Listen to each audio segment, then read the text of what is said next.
Professor, bom dia, boa tarde, sei lá. Bom dia novamente. Ainda é bom dia, Bom dia. bom dia, porque são 11h30. Ah, é. A partir das 12 horas já é boa tarde. Nó. É boa tarde, já praticamente só dormir e depois só sábado.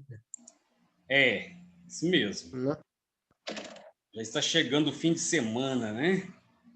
nó, tô doidinho pra descansar, professor, não? Está cansado já, Luan? Ô, semana foi puxada pra mim, estudo esse negócio todo assim, puxou bastante. Ah, sim. Muita tarefa para fazer? Nossa, Deus, tá doido. É mesmo? Bem, vamos continuar aqui. Nós estávamos na aula anterior comentando sobre o que é literatura, o que é a linguagem literária e a diferença entre a linguagem literária e a linguagem não literária. Vimos que a linguagem literária não é objetiva, não procura trazer informações claras e precisas. Não é essa a função da literatura. A função é trabalhar com a linguagem, é usar criativamente a linguagem. Então, veremos aqui dois textos que mostram como um mesmo assunto pode ser abordado de forma literária e não literária. Trata-se do tema da escravidão. Vocês sabem qual foi o último país no mundo a abolir a escravatura, o regime escravocrata?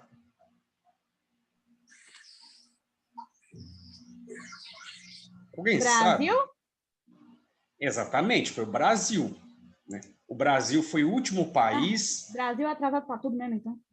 O Brasil foi o último país a abolir a escravatura. Além disso, quase metade dos escravizados que saíram da África vieram para o Brasil. Então, o Brasil foi um lugar no qual se escravizou muita gente. É algo que muitas vezes a nossa cultura tenta esconder, o nosso passado escravocrata, né? Vejamos, então, dois textos que tratam desse tema, sendo um literário e outro não literário.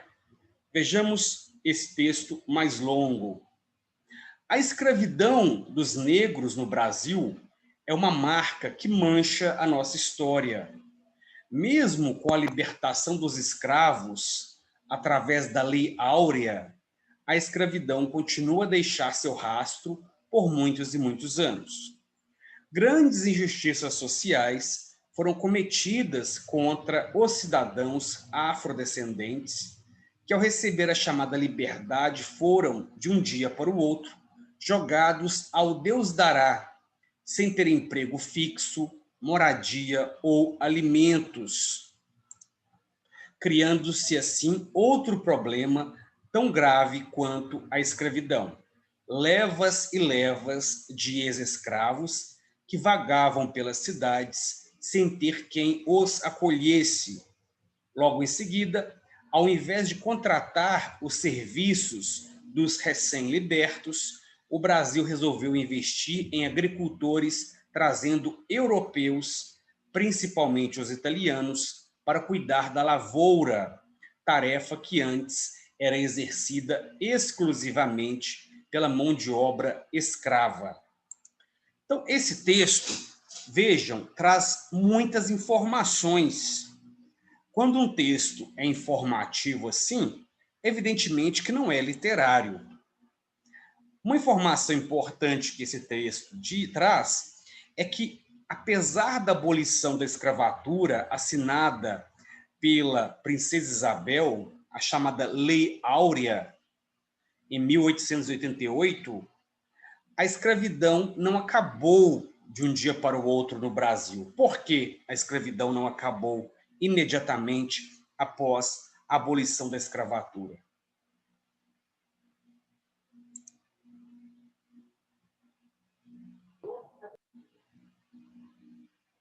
porque mesmo depois da princesa ter assinado a Lei Áurea, eles viveram marginalizados. Então, tipo assim, acontece que, e além do mais, depois que eles chamaram os italianos e os europeus para virem para o Brasil, de uma forma eles foram escravizados, porque as condições de trabalho eram péssimas também. Sim, quando eu estudava, era criança, a gente celebrava que a Lei Áurea libertou os escravos, como se eles então fossem livres para ir para suas casas, né? Mas a professora não explicava para nós que eles não tinham casa para ir. Imagine, você passou a vida inteira trabalhando como escravizado em uma fazenda. Você é liberto, você não tem seus filhos, porque os filhos eram separados dos pais. Você não tem seus pais, você não tem seu marido, sua esposa, você está isolado. E você vai para onde? Para a rua. Ou você vai para a rua, e aí vão se fundar, né, as comunidades, as favelas, como eram então chamadas, ou você vai continuar na fazenda trabalhando como uma espécie de agregado. Em troca de comida, você vai continuar ali trabalhando. Então, não houve uma mudança efetiva na vida dessas pessoas. Essas pessoas não tiveram o que alguns chamam de ressarcimento, né, de indenização por terem sido escravizadas. Isso faz gerar, então, uma grande aglomeração de ex-escravizados nas ruas, e os reflexos são visíveis até hoje, né? Se você vê as pessoas que moram na rua, maioria absoluta é de afrodescendentes. Então, há questões sociais que decorrem desse período da abolição da escravatura, sem contar que houve uma preferência pela mão de obra italiana, europeia, mas principalmente italiana, naquele contexto para trabalhar nas lavouras, né? Vale lembrar que naquela época, né, a Europa estava, na virada do século XIX para o XX, estava vivenciando períodos turbulentos. Então vieram europeus trabalhar aqui, né? Houve campanhas para trazê-los. Então, temos um texto informativo. Agora, vejamos aqui esse trecho de um poema famoso do Castro Alves. É um poema chamado Navio Negreiro. Ele diz: Senhor Deus dos desgraçados, dizei-me vós, Senhor Deus, se é loucura, se é verdade, tanto horror perante os céus. Ó mar, por que não apagas, com a esponja de tuas vagas, do teu manto este borrão? Astros, noites, tempestades, rolai das imensidades, varrei os mares tufão. O que será que Castro Alves está dizendo aqui, nesse poema? Vejam que trata, o título Navio Negreiro significa que trata daquele navio que trazia os escravizados da África para o Brasil. Nós sabemos que esses navios tinham péssimas condições de higiene, de ventilação. Muitos morriam durante a viagem. Era uma viagem longa, de meses e meses, né? Eles ficavam amontoados naqueles navios e grande parte morria. Então, Castro Alves, que é um poeta, está falando sobre esses navios negreiros. Por que será que ele diz: Senhor Deus dos desgraçados, dizei-me, vós, Senhor Deus, se é loucura, se é verdade, tanto horror perante os céus? O que ele está fazendo aqui? Conversando com Deus? E o que ele está querendo saber de Deus?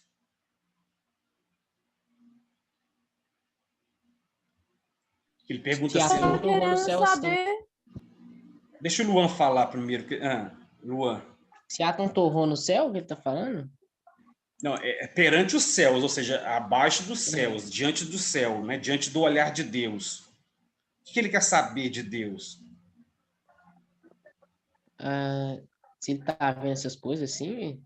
Se o quê? Se ele tá vendo as coisas que tá acontecendo ou não? se realmente está acontecendo isso tudo, se isso que está diante dos olhos de Deus está realmente acontecendo, ele está meio que desafiando Deus. Isso tudo aí é verdade? Isso tudo que está acontecendo é verdade ou é loucura? Me diga, Senhor Deus dos desgraçados. Né? Tipo, eu acho que ele tá, tipo, falando, se você tá vendo, por que que você não tá fazendo nada? É isso. É, exatamente. É uma forma de dizer assim, olha as coisas que estão acontecendo aqui. Isso é verdade que está acontecendo? Porque se for verdade, o que você está fazendo? Né? Por isso, ele faz... É um poema muito, muito forte, esse poema Navio Negreiro. Né? E ele faz, então, evocações. Aí ele fala, então, fala a Deus, depois ele agora se dirige não mais a Deus, mas ao mar. E diz assim, ó mar, por que não apagas com a esponja de tuas vagas? Vagas aqui seriam as ondas. Quando a onda, não sei se vocês já viram quando a onda, quando ela bate assim, faz uma espécie faz uma espécie de, como é que eu vou dizer? Tipo uma espuma? Espuma, exatamente, faz uma espuma, né? Então ela faz aquela espuma e ele está falando sobre espuma, por isso que ele chama de esponja, porque a espuma então seria para ele uma esponja. Então ele pergunta ao mar, porque o mar, né, com a sua esponja, não apaga do teu manto esse borrão. Borrão aqui seria uma mancha. Ele está perguntando ao mar por que o mar, né, com essa espuma que ele tem trazida pelas ondas, não apaga aquela mancha que está no mar. Né? Essa mancha seria, então, o sangue dos negros. Não lembro qual era o oceano, porque eu sou péssima com esse negócio de oceanografia, que tem um Atlântico. oceano... que eles falam que o Atlântico é literalmente um cemitério. Isso, um Por cemitério. isso que quando teve aquele negócio lá da Siga dos Refugiados, o Papa falou assim, vamos ajudar os refugiados para que o Atlântico, eu não lembro qual foi o oceano, para que esse oceano não se transforme no novo Atlântico. Uhum. Isso, exatamente. Porque o Atlântico é que dá... é o oceano pelo qual eles chegavam até a América, né? E temos o Oceano Índico, né, que ligaria até a Ásia. Então ele continua dizendo, astros, noites, tempestades, rolai das imensidades, varrei os mares tufão. Aqui ele chega, então, a dizer, ele chega ao extremo. Então ele começa a falar com Deus, depois fala com o mar. Então parece que Deus não resolveu, aí vai falar com o mar, para o mar limpar. E aí, não bastando falar com o mar, ele fala com as tempestades, com o tufão. O que ele está pedindo que as tempestades, os tufões, os maremotos, que afundem o navio. exatamente, que afundem o navio. Então, que destruam esse navio. Ele está pedindo a destruição dos negros? Não. Ele está usando uma força de expressão porque ele não aguenta ver esses negros chegando escravizados. Então, destrua isso tudo com a potência que vocês têm. Então, nós temos aqui uma série de figuras de linguagem. Ele está atribuindo ao tufão, ao vendaval, ao maremoto, às ondas, poder de realizar coisas. Está conversando ou se dirigindo a esses fenômenos naturais, né? E conversa com Deus também.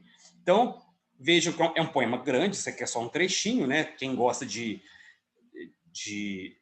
poesia, é muito bom ler esse poema, né? Navio Negreiro. E é muito potente a forma como ele trata. Ele chega ao ponto de pedir que acabe com esse navio todo, né? E acabe com esse sofrimento de uma vez por todas, que é melhor eles morrerem no mar a ter que vir para cá ser escravizados. Ele está num contexto, evidentemente, que nós chamamos de abolicionismo, né? Em que vários intelectuais brasileiros lutavam a favor da abolição da escravatura. Ele era um deles.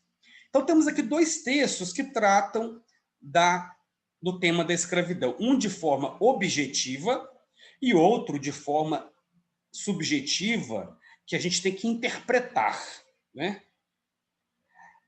Que tipo de texto vocês preferem? Esse texto objetivo, que traz as informações claras, ou o texto que traz as ideias permeadas por recursos linguísticos, enfeites, figuras de linguagem, e você precisa, então, extrair algum sentido dele? Eu prefiro um texto objetivo. Você prefere um texto objetivo, Débora? Isso. E você, Maria Eduarda? Eu prefiro as poesias e os textos que não são objetivos, porque assim eu consigo exercitar minha mente e ter um abrangente maior de como a história e a arte é representada naquele tempo. Eu também prefiro textos com um texto como esse. Embora haja poemas cansativos e chatos, porque aí não são muito herméticos, de difícil leitura, né? Mas é preciso interpretar, é um exercício de criatividade, tem que estar com a imaginação pronta para interpretar os poemas. Então, temos aqui uma linguagem objetiva, denotativa, e uma linguagem conotativa, recuperando, então, o que nós havíamos falado. Então, os dois textos tratam de uma mesma realidade, a escravidão negra. O literário depreende emoção, envolve e aguça a imaginação do leitor, colocando vários sentidos em cada palavra. O não literário é direto e informativo, inclusive na indignação, com a preocupação de proporcionar um processamento imediato das informações. Aí tem uma diferença. Quando você lê um texto informativo, objetivo, você processa as informações com mais rapidez. O texto literário não. Você, às vezes, um poema pequenininho exige de você horas e horas de interpretação, enquanto um texto longo, informativo, você interpreta, entende imediatamente. Né? É uma diferença. Geralmente, pessoas muito objetivas e que gostam de ciências exatas têm mais dificuldade com esses textos literários que demandam muita imaginação e criatividade. Então, a diferença fundamental entre o texto literário e o texto não literário é que no primeiro predomina a função estética e no segundo a função utilitária. O texto literário não tem uma função utilitária. É por isso que ele não é objetivo. Se nós pensarmos numa sociedade em que as coisas têm que ter o quê? Praticidade, dinamismo, velocidade, a gente pensa, então, a literatura está completamente fora disso. Né? As informações têm que ser rápidas, precisas, objetivas. Nada disso o texto literário é. Então, o texto literário não tem essa função utilitária, que qualquer outro tipo de texto tem. Essa é a característica básica dele. A função dele é estética, é lidar com o belo. O que é o belo? É um contexto filosófico do belo. Né? O belo não é necessariamente o que é bonito, é aquilo que provoca alguma emoção. Por exemplo, um pôr do sol é belo, aquilo é o belo. Né?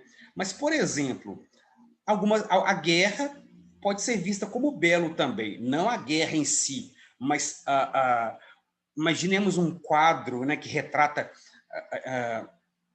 dois exércitos, né, em choque. Você observa o belo ali naquela ideia da emoção, da adrenalina, do medo. Então, o belo é o que lida com o estético, não necessariamente sendo algo bonito. Por exemplo, um filme de terror. É um filme que lida com o belo, mas não é o belo que é a beleza de uma rosa. Então, o belo é um contexto é um conceito mais amplo, né, que está ligado a tudo aquilo que proporciona alguma emoção. Se você lê um texto científico, você não tem essa visão do belo, porque ele não transmite nenhuma emoção a você. Então, lidar com as emoções é lidar com o chamado belo, a estética. A função estética, então, ela se caracteriza, o texto literário, como tendo os seguintes traços: plurissignificação, ou seja, uma palavra pode ter vários significados, né? Uma imagem pode ter vários significados. A desautomatização da percepção, ou seja, você não tem uma leitura automática do texto. Você precisa pensar, pensar, pensar e pensar.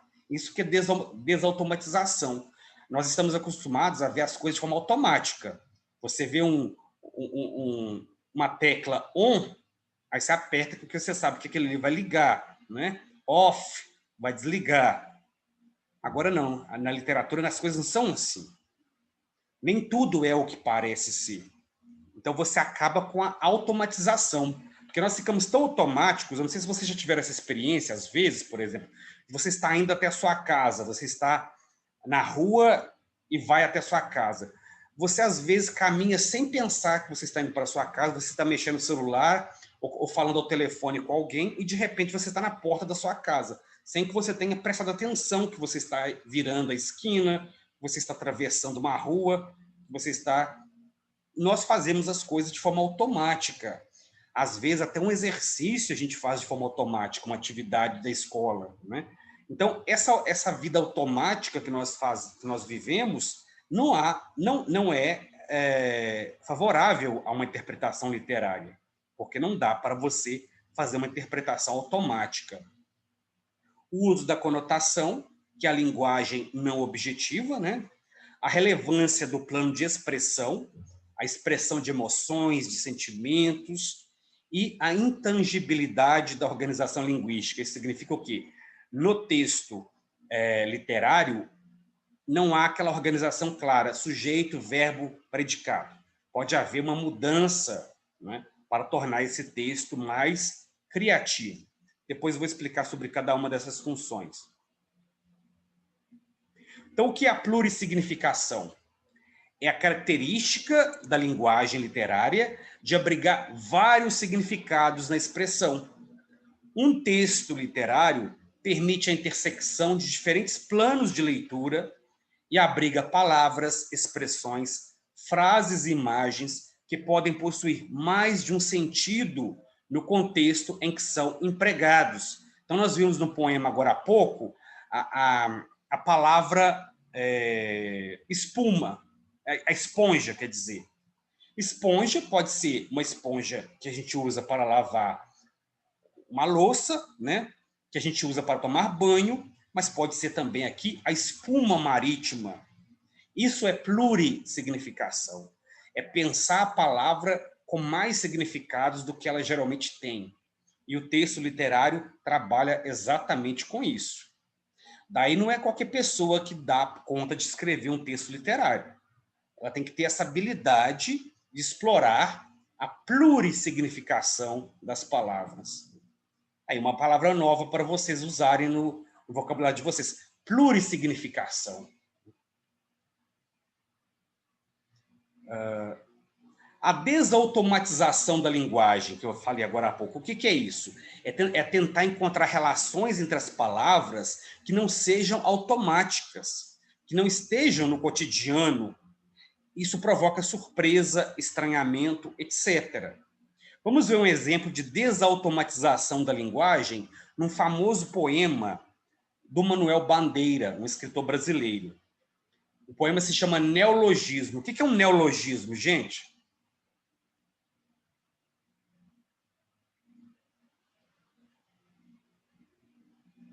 Neologismo? Neologismo, é. O que é um neologismo? Nós já estudamos Não isso. lembro. Neologismo, gente, é a invenção de palavras. Né? Vejamos, então, o neologismo. Ele diz assim, o poema: beijo pouco, falo menos ainda, mas invento palavras que traduzem a ternura mais funda e mais cotidiana. Inventei, por exemplo, o verbo te adorar, intransitivo. Te adoro, Teodora. Então, ele inventou o verbo te adorar. O que é o verbo te adorar? É adorar uma pessoa chamada Teodora. Então, eu estou te adorando. Estou adorando Teodora. Né? Isso é desautomatização da linguagem. É você pensar a linguagem de uma forma que as pessoas não pensam no contexto geral. Né? Isso é o que a literatura faz. atribuir novos sentidos à linguagem. Gente, e literatura não é só romance, não é só poesia, não. Música também é literatura, né? Então, nós vemos, para quem gosta de música, você observa que muitas vezes as músicas trazem expressões usadas em sentido diferente do que estamos acostumados a ver no dia a dia. Isso é desautomatização da linguagem, né?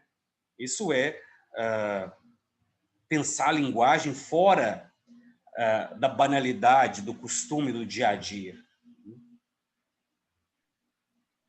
Então, vejamos. A conotação, nós já falamos o que é. O que é conotação?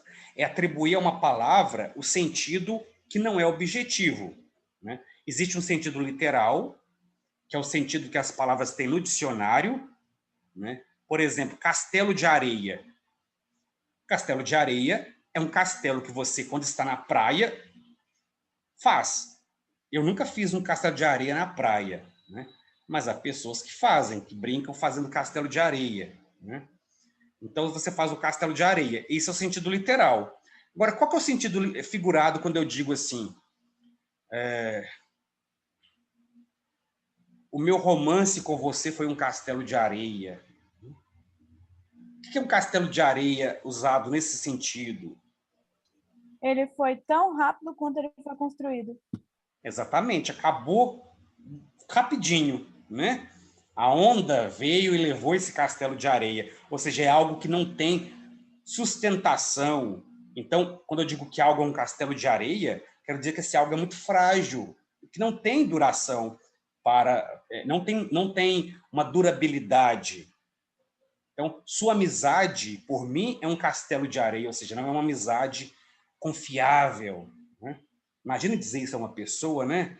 Os seus sentimentos são um castelo de areia. Não é bonito dizer...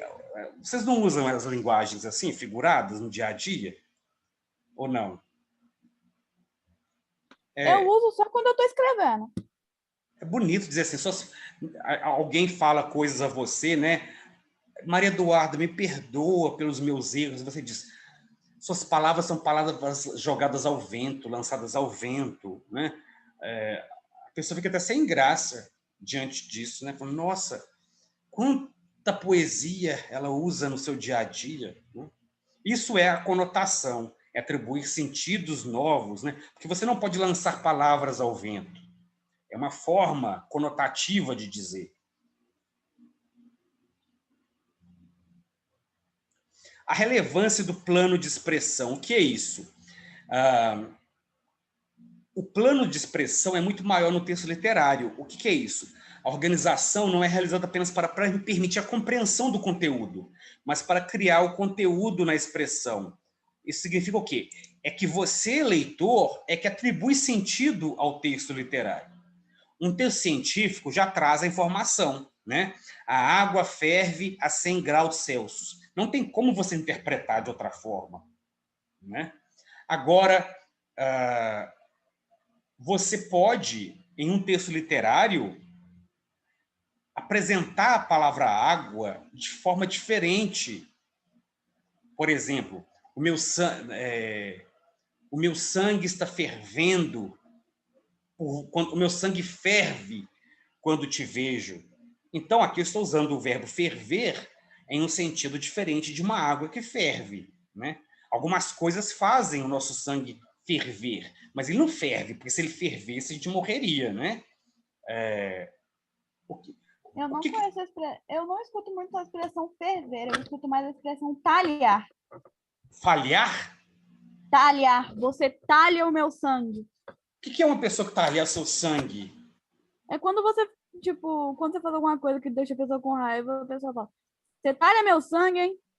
Nossa, eu nunca pensei nisso, não. Eu uso mais ferver, né? Nunca ouvi falar. Nunca ouvi também. Também nunca ouvi, não. O que faz o sangue de vocês ferverem? Meu pai usa bastante isso comigo. O que faz o sangue de vocês ferverem? No meu caso, por exemplo, detesto ver injustiça. Isso faz meu sangue ferver. Agora, é engraçado, eu estava outro dia... Agora se vê também como é que a gente usa muito essas metáforas do sangue, né? Do coração. Outro dia no Big Brother, um personagem estava com o coração com batimentos muito baixos, né? Numa situação em que era para ele estar emocionado. Aí a pessoa é vista como uma pessoa de sangue gelado, né? Coração gelado, ou seja, uma pessoa sem sentimentos. Veja como o batimento cardíaco é uma forma literária de pensar o quanto a pessoa ou é boa ou é ruim, ou ela tem sentimentos ou não tem sentimentos, né? Porque os batimentos cardíacos não estão acelerados, né? Então, usamos muito no dia a dia essas figuras de linguagem. Deixe-me ver. Intangibilidade do texto literário. Ou seja, o que é algo tangível? É que você pode pegar. O texto literário você não pode pegar. Por quê? Você não tem como resumir em poucas palavras aquele texto. Cada pessoa vai ter uma experiência diferente com o texto literário. Ou então você mesmo vai ter mais de uma experiência com esse texto. Não sei se vocês já tiveram a experiência de ler um mesmo romance ou de ler de ouvir uma mesma música em épocas diferentes da sua vida. Você tem interpretações muito diferentes e aquela música te marca de formas diferentes do que, por exemplo, vocês são muito novos ainda, então vocês nunca se apaixonaram, né? Então, quando você é novinho e você ouve uma música romântica, você ouve, pode achar bonita, mas pensa assim, ah, tá. Quando você já viveu uma paixão avassaladora, quando você já é adulto e você ouve aquela mesma música, aí você entende diferente aquela música. Você fica assim, completamente como se aquela música estivesse dizendo tudo da sua vida, como se estivesse resumindo a sua vida, porque você já teve experiências diferentes que fazem com que aquela música tenha sentidos diferentes para você. Isso vale para poesia, para um romance, né? Então, existem fases de maturidade da nossa vida em que a gente interpreta a literatura de uma forma diferente do que a gente interpretava antes. O mesmo acontece também com filmes. O filme que você, quando era novinho, adorava, você vai rever e fala, não, que bobagem. Por exemplo, A Lagoa Azul. Eu adorava ver A Lagoa Azul. Não, né? que filme dramático. Aí depois, quando você já tem certa idade, você fala, nossa, que bobeira esse filme, né? Porque ele para de fazer sentido para você, né? Ele passa a ser algo infantil, inocente, mas quando você é jovem, aquilo trata de uma experiência que é comum aos jovens, ou aquele filme também, como é que se chama? Meu Primeiro Amor? Alguma coisa assim. É muito comum em filmes que falam sobre meu primeiro amor, o primeiro beijo, eu nunca fui beijada, né? São esses filmes de sessão da tarde, que tratam de experiências que são comuns a pessoas jovens. Mas quando você já não é mais jovem, você não vivencia esse mesmo filme dessa forma, né? Eu tive a experiência de passar para meus alunos adolescentes de outra instituição um filme que é para pessoas mais vividas. E eles não gostaram do filme. Porque o filme é um filme de romance, mas é para quem já sofreu muito por amor. E eles não tiveram essa experiência. Então, eles não acharam graça no filme. E é considerado um filme muito famoso por isso, né? Então, existem faixas etárias... Qual que era? Desencanto. É um filme antigo. Tadinho dos meninos. Eles ficaram assim... Não acharam graça no filme, né? Que é aquele filme no qual a pessoa está desesperada, até tenta suicidar por causa de um amor, né? Então, a pessoa jovem... o jovem hoje é um jovem mais racional do que era o jovem na minha época, por exemplo. Ainda bem, né? Nós éramos mais passionais. Nós éramos mais emotivos. Eu vejo o jovem hoje menos emotivo. É uma questão de geração, né? A linguagem literária, então, o mundo real é transmitido, explicado de forma subjetiva, porque a preocupação não é transmitir informações, mas é tratar a realidade de forma estetizada. Então, o autor na literatura não é fiel à realidade, diferentemente de um jornalista. Se o jornalista retrata a realidade de forma diferente, a gente fala que é fake news. Na literatura, a gente não pode dizer que é fake news, porque ela não tem compromisso com a realidade, né? Então, eu posso, na literatura, dizer que nevou em Belo Horizonte. Ninguém vai poder me questionar porque eu escrevi isso. Num texto jornalístico, já é contestável, né, fazer uma afirmação dessa. Então, nós temos aqui a questão da objetividade, subjetividade, etc., né? Não vou me deter muito a isso. E nós temos aqui exemplos de linguagem literária e não literária. Por exemplo, anoitece, né? É uma explicação não literária. Como eu posso dizer isso de forma literária? A mão da noite embrulha os horizontes, né? Então, a mão da noite, então a noite já tem mãos, e essas mãos dela embrulha tudo. Ou então eu posso dizer, a noite lançou seu véu sobre a terra, né? Eu sei que anoiteceu. Ou então, o sol foi dormir. Anoiteceu. Teus cabelos loiros brilham. É uma expressão não literária. Como eu posso dizer isso de forma literária? Os clarins de ouro dos seus cabelos cantam na luz. Uma nuvem cobriu parte do céu. Um sujo de nuvem emporcalhou o luar em sua nascença. Credo, né? Mas é literário. Aos 50 anos, inesperadamente, apaixonei-me de novo. Olha como eu posso dizer isso de forma literária. Na curva dos 50, aliás, na curva dos 50, derrapei neste amor. Então, imagina, você estava já nos 50 anos, achando que já estava mais para lá do que para cá, e de repente você derrapa e se apaixona, né? Na curva da vida. Quando as pessoas faziam aniversário antigamente, né, a gente dizia, fulano de tal colheu mais uma flor na primavera da vida, né? Agora, né, a pessoa fez nível, a pessoa fez, trintou, né, fez aniversário. Hoje não se fala de forma mais poética quanto antigamente, né? Porque a nossa cultura é mais objetiva. Nós não temos tanta subjetividade assim, mas, da nossa forma, nós estetizamos a linguagem. Quando eu digo, por exemplo, né, ontem eu ouvi num programa, né, que a mãe está on, né, quer dizer que ela está aberta para relacionamento.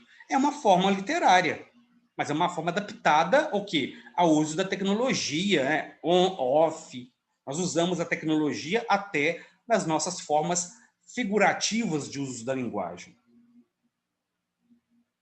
Bem, eu vou parar por aqui porque o tempo se esgotou, né? Então, pessoal, tenham um excelente fim de semana. Na próxima semana, nós teremos aula terça-feira, ok? Os trabalhos que vocês me mandaram, eu vou corrigir neste fim de semana. Então, um abraço a todas e a todos e até semana que vem. Tchau, professor. Boa noite. Bom dia. Boa tarde. professor. Tchau, professor.